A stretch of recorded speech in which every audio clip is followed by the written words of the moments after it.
चढ़ल बाट नहीं का लगहन हो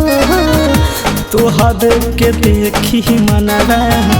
रहता मगहन हो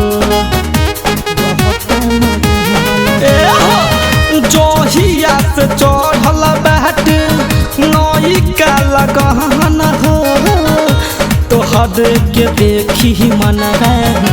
रहता मगन हो डाल तहरा मोहब्बत के बोले ना दे जवानी पर जुरता हर चोले ना दे पूरा होई नहीं तो हर सीधी ए हो रानी काहे इतना भइल बारू दीदी तू का दीदी काहे इतना भइल बारू दीदी तू का दीदी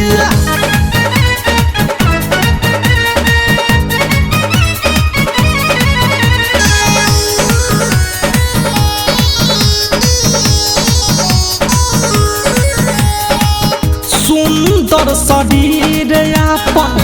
कके तनी दहन हो महेशुदय के कद